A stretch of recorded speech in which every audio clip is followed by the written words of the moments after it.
बहुत सारे साधु संतों ने हमें बहुत विरोध किया है कि आप नहीं कर सकते ऐसा, 14वां अखाड़ा नहीं खोल सकते हैं और तुम्हें क्या ज़रूरत है अखाड़ा खोलने की। तो ये सब हमेशा हमें देखते थे कि गलियों में झगड़े कर रहे हैं, पैसे मांग रहे हैं या बहुत सारी चीज़ें हमारे समाज के साथ होती थी, लेकिन उसमें हमारा गुनाह नहीं है। मेरी उपस्थिति है महाकुंभ में किन्नर अखाड़े। जय श्री महाकाल, ओम नमो नारायण। मैं हूँ माँ पवित्र नंदगिरी महामंडलेश्वर किन्नर अखाड़ा।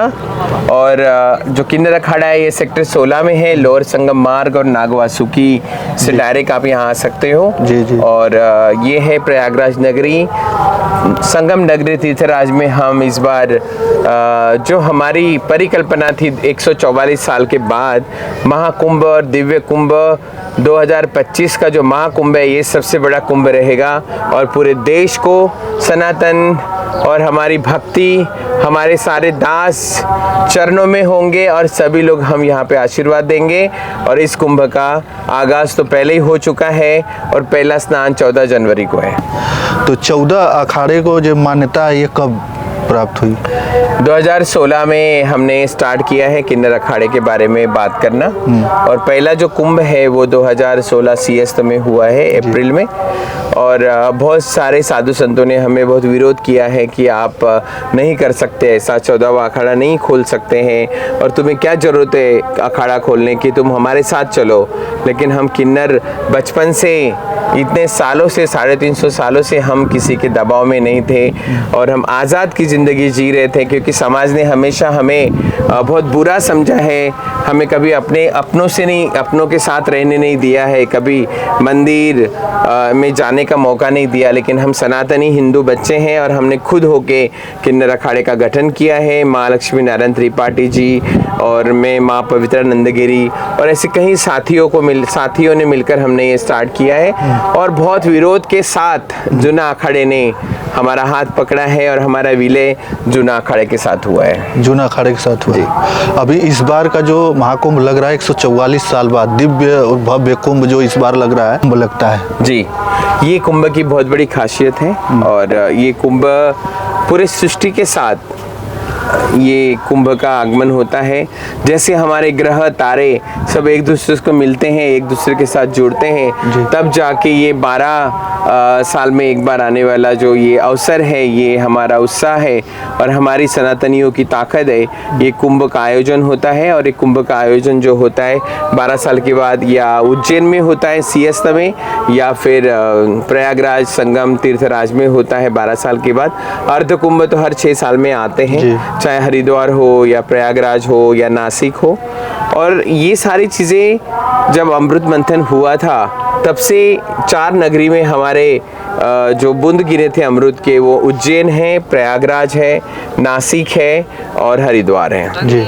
और इसका बहुत बड़ा महत्व है। जो भी इस कुंभ में गंगा में स्नान करेगा उसका जीवन हमेशा पवित्र होगा, अमर होगा, उसका परिवार बहुत अच्छे से विस्तार करेगा, सब तरफ सुख और शांति हमेशा रहेगी जी। अगर देखा जाए तो इस बार कितने लोगों के आपके अखाड़े में आने की उपस्थिति है? हमारे अखाड़े में तो बहुत सारे लोग आएंगे, हमारे किन्नर समाज के लोग देश विदेश से भी आएंगे। हम लोग नॉर्मली हमारे देश से, इंडिया से हम लोग 5 से 6 हज़ार लोग यहाँ पर रहेंगे। आप देख रहे हैं सारे तंबू खड़े हुए हैं, सारे टेंट लगे हैं, इतना बड़ा हमारा जगह है, हमारा ध्वजा लहरा रहा है और सारे लोग यहाँ पर 12-13 से सब आने लगेंगे, क्योंकि 14 का स्नान हमारा बड़ा स्नान है और हम लोग सभी बाजे गाजे के साथ रथों में बैठ के हम जूना अखाड़े के साथ स्नान करेंगे। जी जी।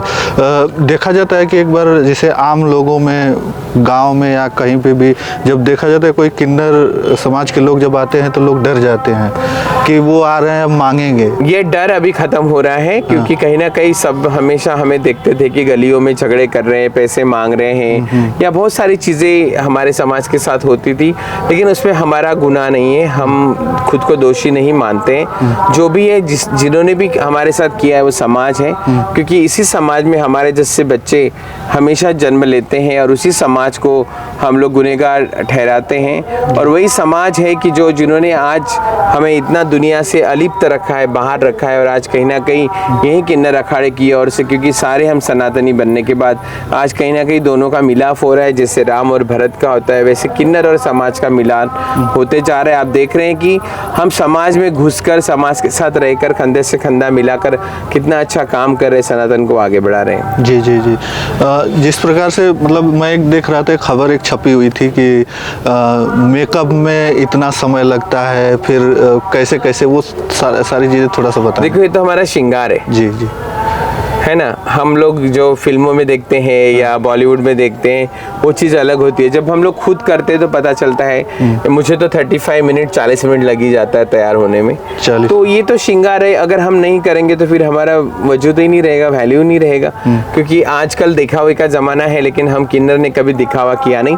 हम जैसे वैसे ही रहते हैं, और ये तो श्रृंगार हमारा हिस्सा है और हमारा अधिकार है, और ये ज़रूरी है। कई सारी वीडियो बीच में वायरल हुई थी, क्या शादी भी कर सकते हैं? सबका अपना अपना सोचने का तरीका है। जिसको जो अच्छा लगता है उसके साथ रहने लग जाता है। किन्नर शादी करके बच्चे तो पैदा नहीं कर सकते ना। ऐसे तो अगर ऐसा होता तो बात ये लगती। लेकिन हमें भी प्यार चाहिए, क्योंकि हम समाज के साथ जुड़े हैं। तो मुझे भी प्यार की उतनी ही जरूरत है जितने मेरे भाई बहनों को है, मेरे माँ बाप को है। तो मैं क्यों उस प्यार से वंचित रहूं? मुझे भी, मेरा भी स्वभाव है कि मैं भी किसी के साथ रहूं, किसी से दिल की बातें करूं। सरकार का और प्रशासन का जो कहना है वो सही है। और देखो, हमारा देश सभी धर्मों से बना है।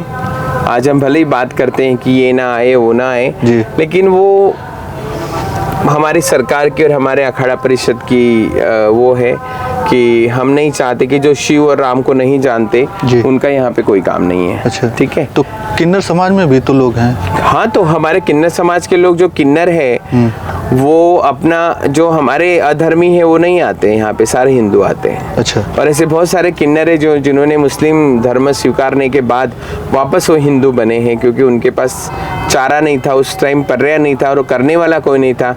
आज उनके लिए, सबके लिए हमारे दरवाजे खुले हैं। जो भी अपना धर्म चेंज करना चाहता है वापस हमारे सनातनी में आ जाए। अच्छा, धर्म चेंज करके आ सकता है। कई बार देखा ये भी गया है कि जैसे हत्याएं देखी जा रही है, जैसे किन्नर समाज पे बहुत। ये तो सभी जगह पे होती है जी, इसका कोई वो नहीं है। इस बारे में बात भी ना करे तो अच्छी बात है, क्योंकि हमारा देश है।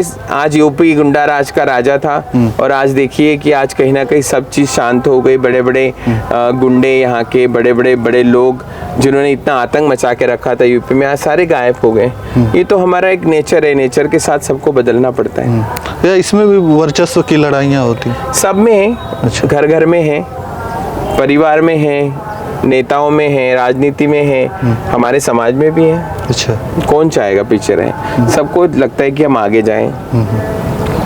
तो ये सारी चीज़ें हैं। तो क्या कहेंगे लास्ट में मैं सभी को, मेरे देशवासियों को निवेदन करती हूँ, विनती करती हूँ कि जो भी इस महाकुंभ में आएंगे, स्नान करने आएंगे, वो भीड़ भाड़ से बचे, अपने आसपास के लोगों का ख्याल रखें और सभी आराम से आए, गंगा माँ का आशीर्वाद ले, गंगा में स्नान करें, अपने बाल बच्चों को साथ में रखें। और जितनी भी महिला आएगी वो महिला ज़्यादा पैसे, ज़्यादा गहने पहनकर ना आए, कि 40 करोड़ का जो अनुमान हमने लगाया है कि इतने भक्त यहाँ आ सकते हैं, तो उसमें 10 से 20 हज़ार लोग चोर भी हो सकते हैं। सभी लोग अपने चीज़ों को संभालें, अच्छे से खुशी से स्नान करें, यहाँ रहें, सभी साधु संतों का आशीर्वाद लें और अपने घर जाएं। चलिए, बहुत बहुत धन्यवाद। जय श्री महाकाल। ओम नमः नारायण।